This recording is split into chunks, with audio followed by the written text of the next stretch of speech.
our target was to hit $200,000 tonight, and I actually haven't seen where the thermometer is, but I think we're actually like on the edge of breaking through 200, and I think we're on the way to, we're hoping tonight maybe we'll even hit 220, 230.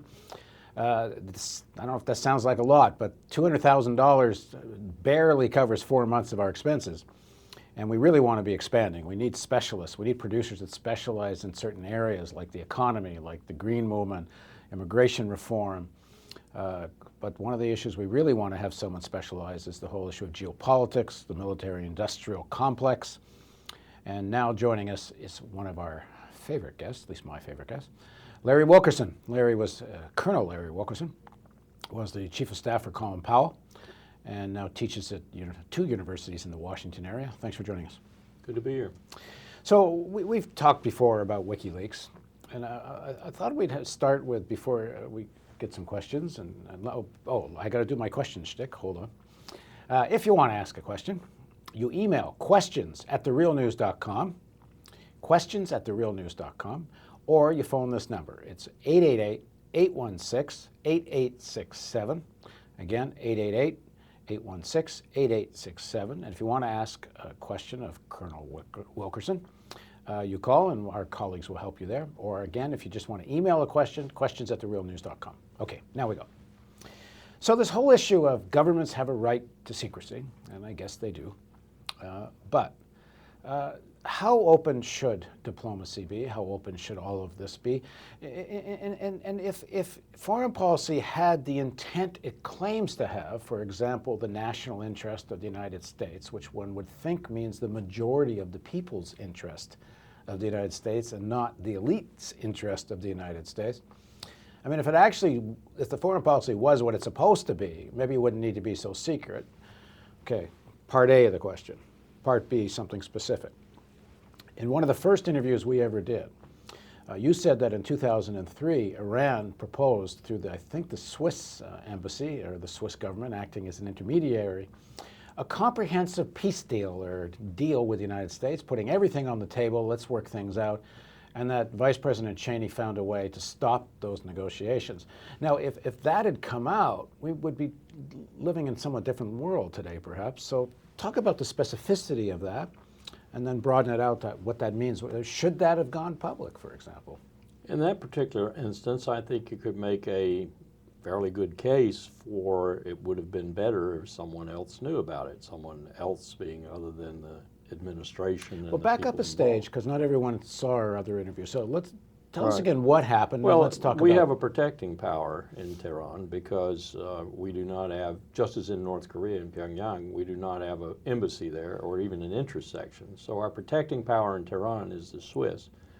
And what the Iranians do, if they want to communicate with us diplomatically, they go through that protecting power. In this case, they use the Swiss and forwarded a message to us that it said they were ready to negotiate, and the message included a range of things that they were willing to negotiate on. Interestingly, this range was not very different from the range of things we in a non-paper simply means no indicia, no fingerprints on it. Earlier, when we were cooperating on the ground in Afghanistan, this paper looked a lot like what we'd given them as our list of druthers, wishes, and so forth, and what we interpreted to be theirs. And they came back with a similar list. And it was apparently with the imprimatur of the Ayatollah, which meant it had gone to the highest authority in Iran. It wasn't just the Vice President and Dr. Rice, the National Security Advisor, who didn't want to cooperate. I later learned that the Secretary of State had not been very favorable based on Bill Burns' advice to him, then Assistant Secretary for Near Eastern Affairs, that they thought, NEA thought that the Europeans were embellishing the offer. I don't know how they figured that out since it was from the Iranians, and that they didn't think the Iranians were serious, and I don't know how they figured that out since the Iranians were staring at the statue having come down in Baghdad and them being next. So it was quite clear they were a little concerned and maybe trying to, preclude an invasion of their own country. All sorts of circumstances would have pointed at that being a propitious moment, I think. I understand my boss is not dealing with it at the time, Secretary Your Powell. boy, Colin Powell. He had that advice from his experts, as it were. And also, he was already fighting Cheney over North Korea. He was fighting Cheney over other issues. And you can only fight so many issues when you're outnumbered the way he was Fighting over outnumbered. North Korea meaning Cheney wanted to take a more aggressive stance to North Korea. Cheney didn't want to talk to evil, period. And we were trying to get the six-party talks going, and he was trying to do everything in his power to make sure the six-party talks would never come to any fruition. So Colin Powell didn't push it. Rice and Cheney were opposed to it being the following up and seeing how real this whole deal was. And what happened? A possible deal just died because it wasn't taken up? This is the result that we look back on now and may lament that, yes, who could say whether it would have come to anything or not, but we didn't try, just as I don't think we're trying very hard today. And these cables tend to reveal we're not trying very hard today. Or trying very hard to rally some kind of attack on Iran, perhaps. Yeah. But let's back up. So let's say that had been leaked, or there was a process that was so transparent that this had to be open in the first place. Would the Iranians have ever made such an offer? On the other hand, if the offer came, then it could have been turned down so easily. So. We're presupposing a lot of clarity here that simply doesn't exist in matters like this. We're presupposing, for example, that if it were leaked, people who were subject to the leak would know what the hell it meant. Would know what diplomatic measures meant when they were expressed to them. That's not the case. Most Americans are utterly ignorant of how diplomacy is conducted and utterly ignorant of what the parameters and design factors are, if you will. So I don't, we're saying that this would be clear as to what was happening. I don't think it would be.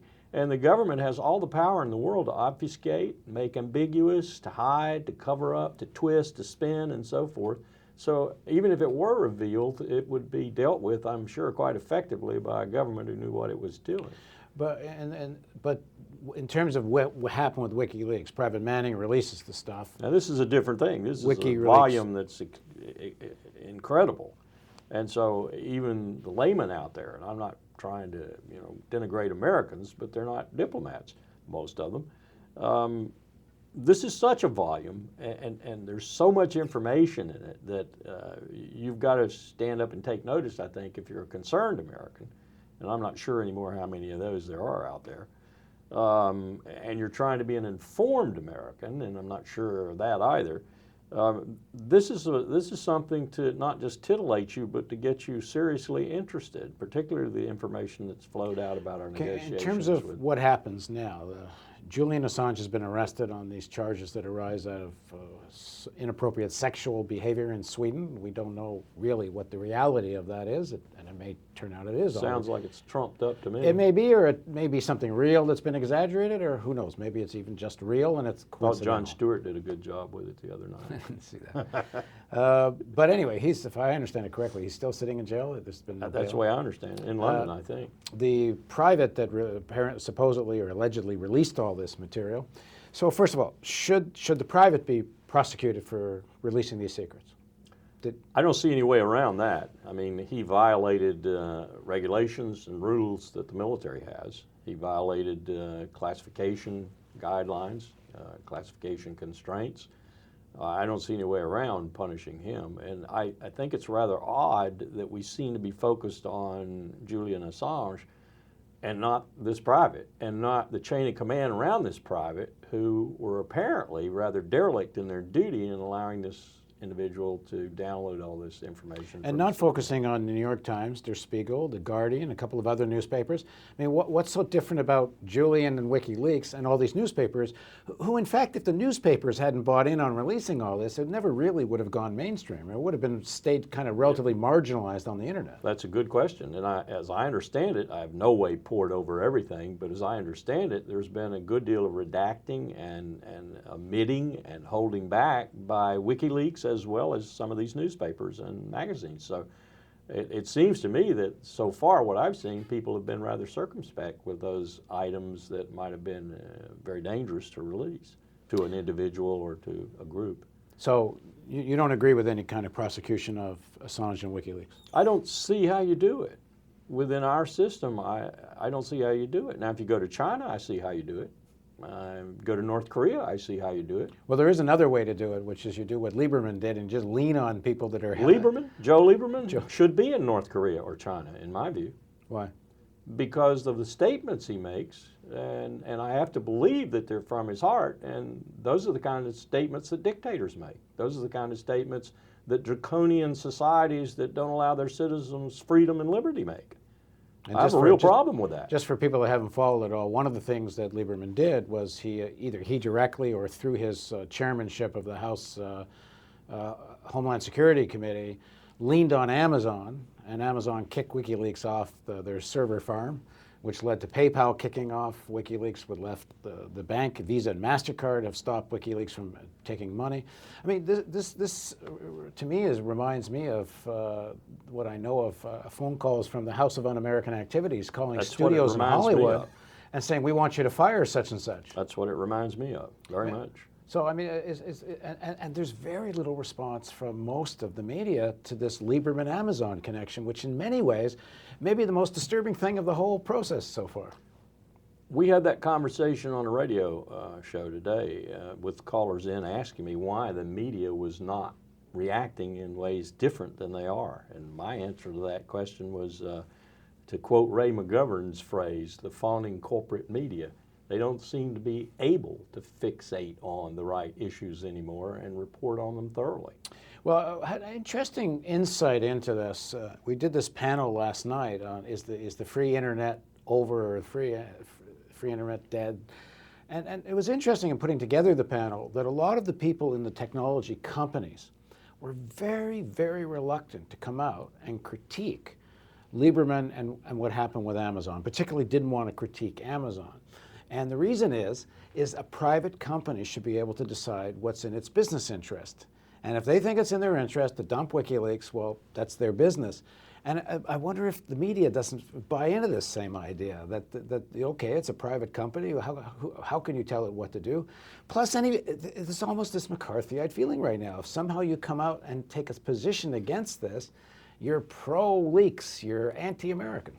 That's the other aspect of it that bothers me too, is that we have this gut level reaction in this country that comes mostly from, and this is a direct reflection of what you were talking about in the 50s with McCarthy and Jenner and the House Un-American Activities Committee, what I call the politics of fear.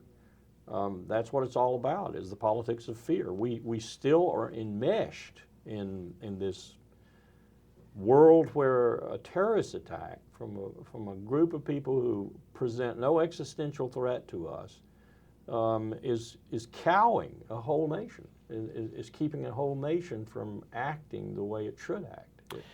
There's an interesting question a viewer just sent in. David from Portland writes, what might encourage more folks with access to, quote, Pentagon Papers-like material? What can we do to encourage them to make that information available, either through WikiLeaks or another venue? And it's really interesting. There is whistleblower legislation, and to some extent. I mean, should there be whistleblower legislation protecting people in the State Department, in the area of American foreign policy, to be able to say when something's outrageous, here it is. I mean, if they consider an activity illegal, like, for example, one of the leaks says that the U.S. intelligence agencies or police agencies have made direct contact with Brazilian intelligence agencies to go after people they think are suspected terrorists, and when they can't get any evidence on them, charge them in a trumped-up way with narcotics charges.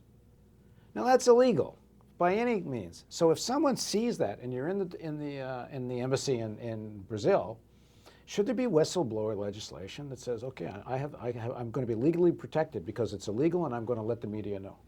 I think there should be, and I think the whistleblower legislation that exists right now should be strengthened, because it's not followed to the extent that it should be, especially in terms of not punishing whistleblowers after the fact.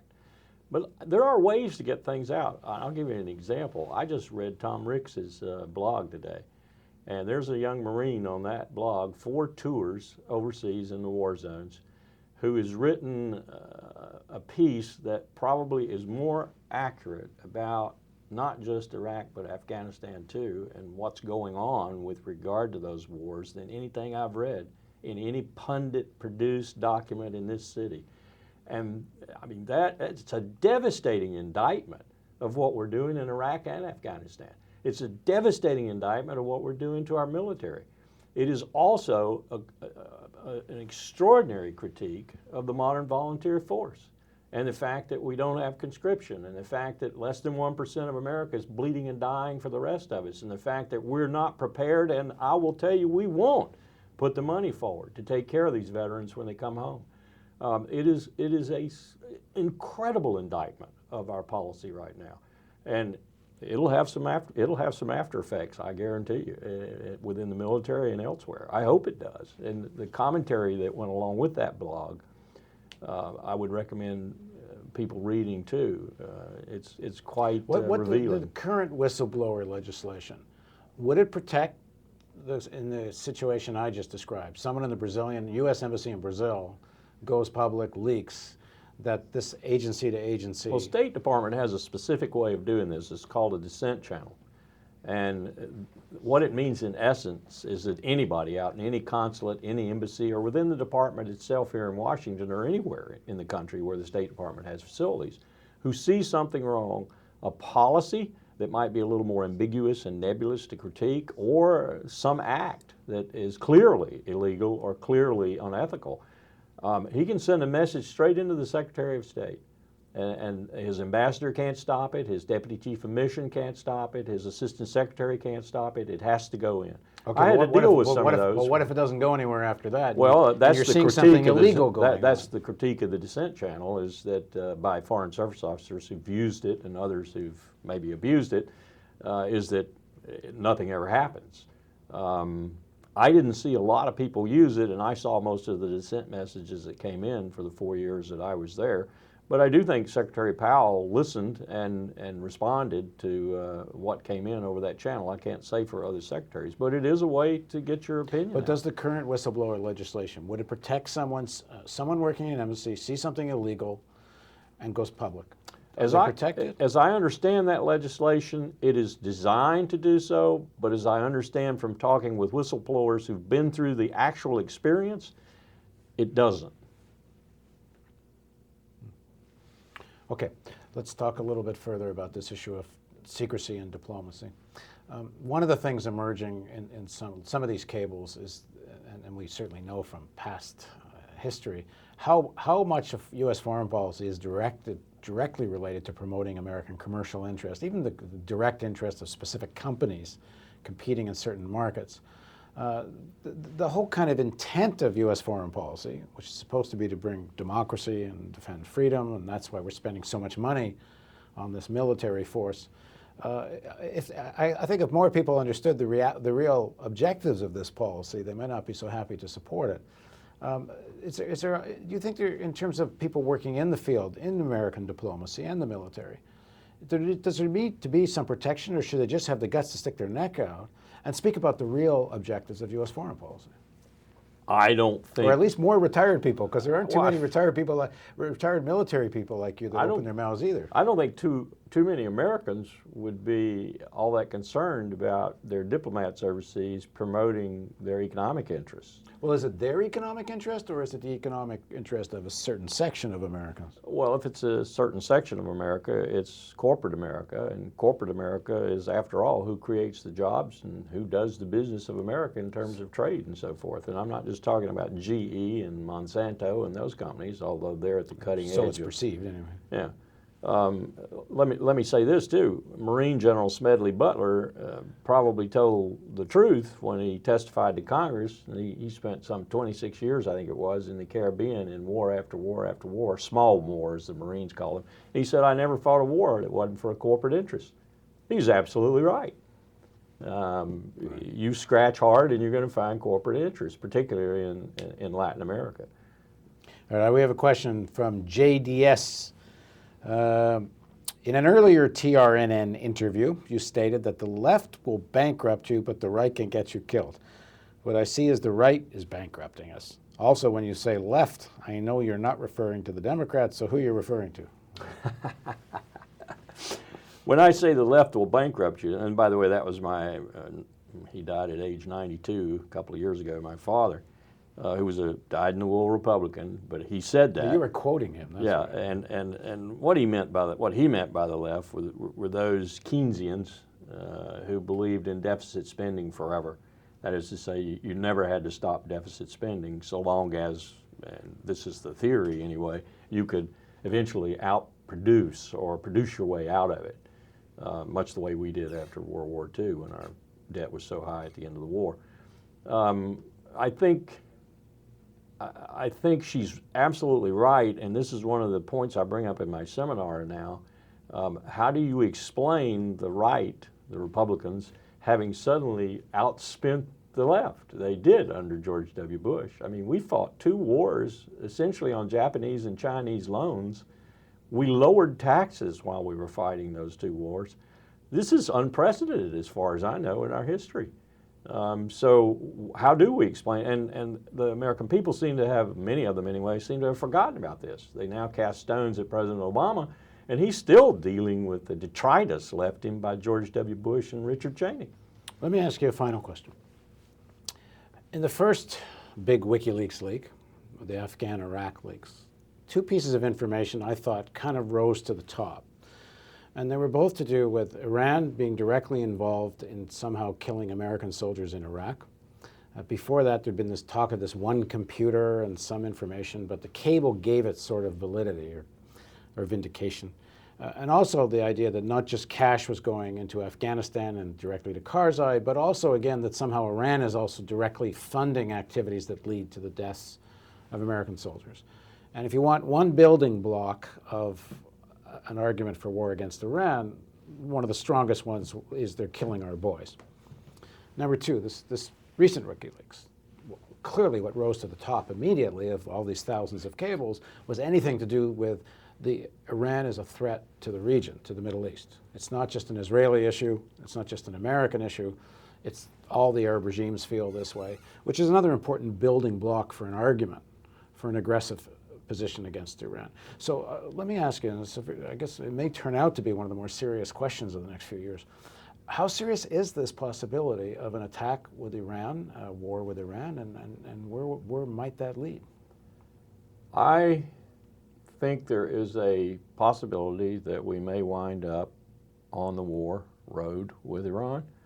I think there's a possibility that when we run out of our rhetoric, which is constantly saying the military option is not off the table, when we get to the point where Iran has a nuclear weapon, or at least a latent capability to produce one, maybe even like North Korea has tested one, we are going to have a situation where Israel will take some action, not that she'll be able to complete it in a successful way, but expecting us to follow her up.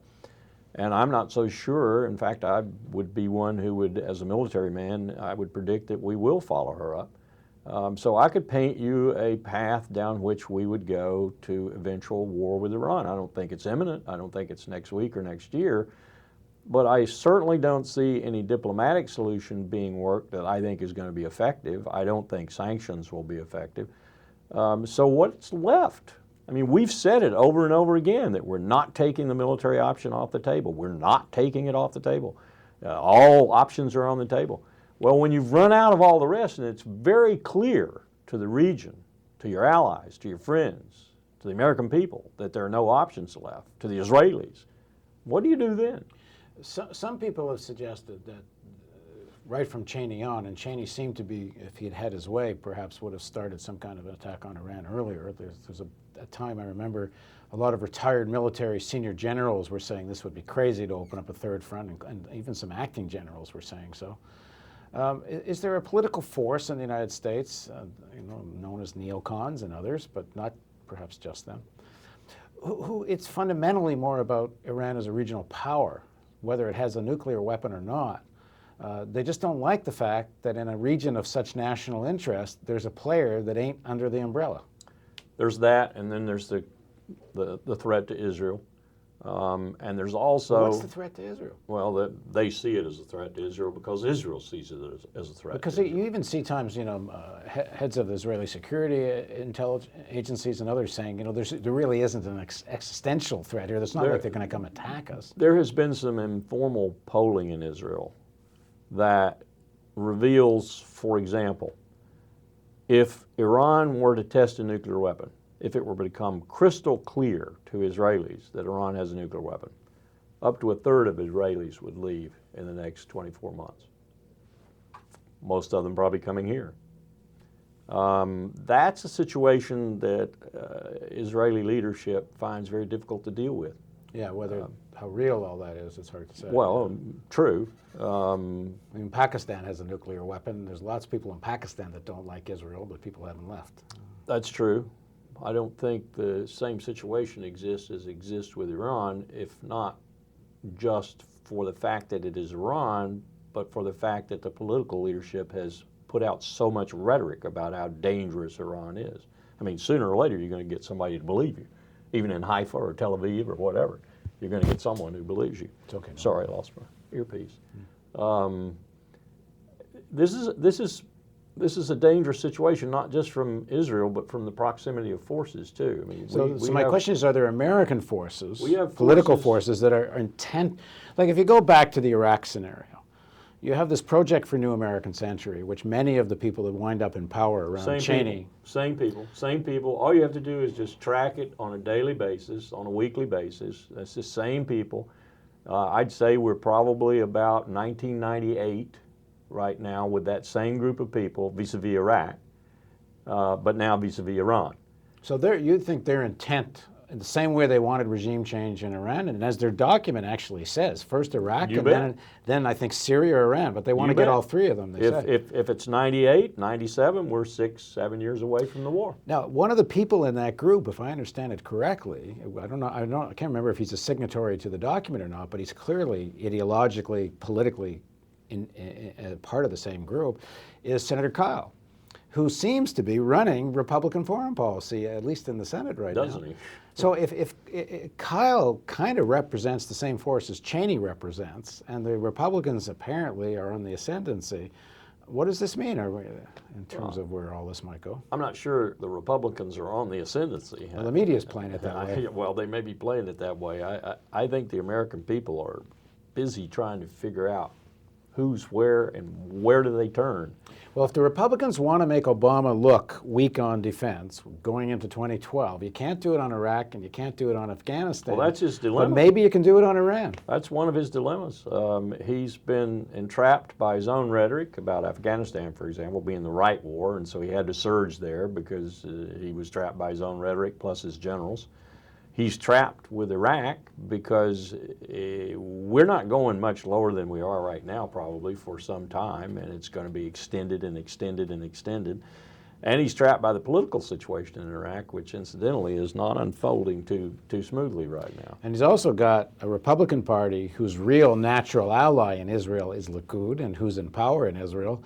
And if you had a kind of Likud Republican pincer movement here. And he's surrendered to Netanyahu. I mean, President Obama has surrendered to Netanyahu. I like Steve Clemens' piece today, I believe it was today, where Steve suggested, now you've surrendered, but he has abjectly refused your surrender. So now, do something really substantive. Well, that will be a surprise to see it there on anywhere. I hope he does. But you get this situation between Likud and the Republicans, this mounting pressure that Iran's a threat, and now they found their space. Here's where Obama's weak on defense, which is the traditional card that section of the Republican Party wants to play. Right, and this gives them ample opportunity to play. I mean, he's not moving on Cuba. Why is he not moving on Cuba? That's a blinding flash of the obvious. That's a security problem, actually. Our embargo is a security problem for us. It prevents drug cooperation, counterterrorism, it prevents all sorts of things. Environmental cooperation. But he won't move on it. Why won't he move on it? Because he knows Rush Limbaugh and Joe Lieberman and a host of other people, Ileana Ros-Lehtinen, who's going to be now the chairman of the House Foreign Relations Committee, are going to leap all over him.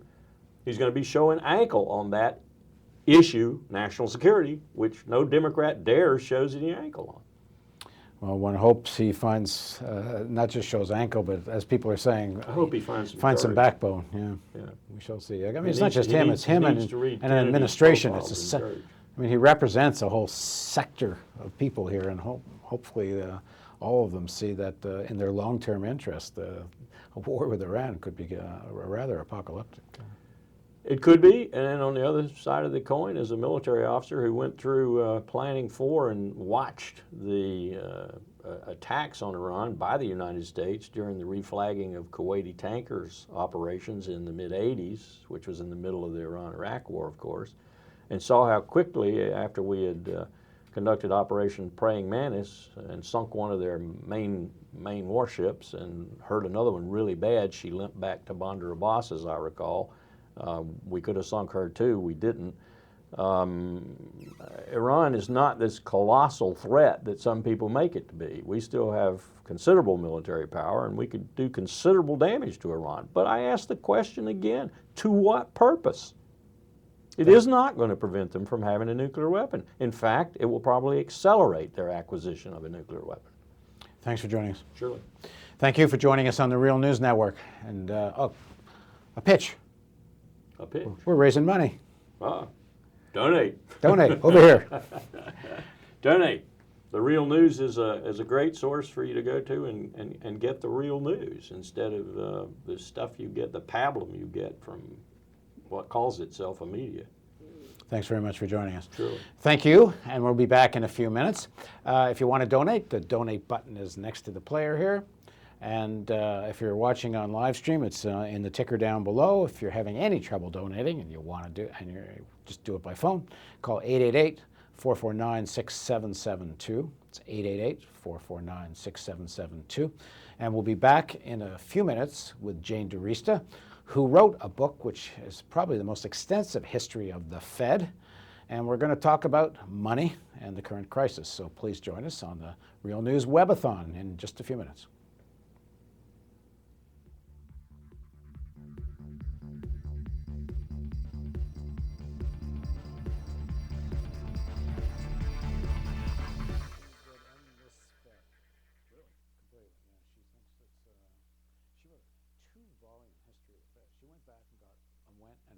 Every single minute.